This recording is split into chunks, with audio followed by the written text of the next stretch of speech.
Welcome to the SoberQ podcast. Hello, my name is Rhonda.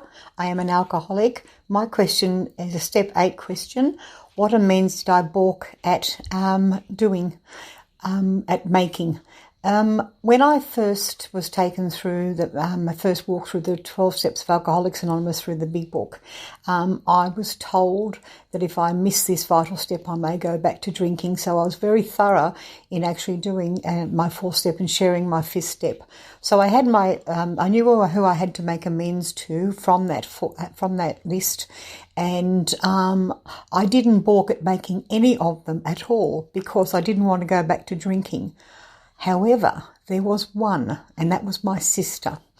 Now, she lives in a different state, and I'm one of 9 children, and I'm the second eldest, and she was number 4.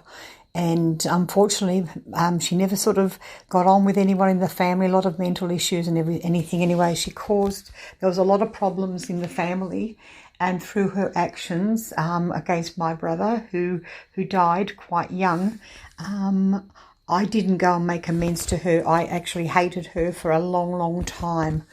In actual fact, it was over 17 years. And I went all over the world with Alcoholics Anonymous, but I just couldn't go to Queensland. It was going to be, okay, I'm willing to one day. Didn't speak to her, no Christmas cards, no birthday cards, no nothing.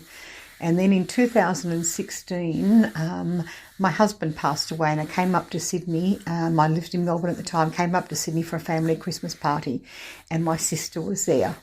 My other sister had brought her down from Queensland, and they knew we hadn't spoken for a lot of years. So we met each other on the step outside my other sister's house, and we sat there, and we held hands.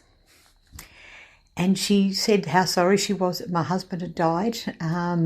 And she said, I didn't send you any cards. And she said, I wrote it out. And she said, I've been writing out cards for the last however many years, your birthday cards and Christmas cards. I never sent them because I knew you hated me. Anyway, we sat there and we cried. And then we went and joined the family Christmas party. We hadn't actually had that for a long, long, long, long time. Anyway, the next year, it was in 2017, we went on a family's, like a sister's cruise, the first time ever. All the sisters were together. It was her 60th. And all she ever wanted to do was live until she was 60. We went on that cruise, and 7 months later, she dropped dead of a heart attack. The lesson I learnt from this, and I went up to Queensland to her funeral, and her daughters didn't want to know me because all they knew of Auntie Rhonda was that my mother and her hadn't spoken for a lot of years, and there was a lot of animosity. But that was, after a week, it was all smoothed over, and I got to spend that week with my nieces that I didn't know. So the lesson I learned from this is never, ever, there's no such thing as a never list.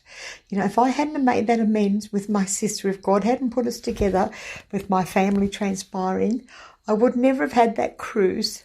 I would never have had the opportunity to get to know my sister all over again. I would never have had the opportunity to tell her I loved her. And I would never have had the opportunity to go and actually view her in that coffin and know that there was nothing left unsaid.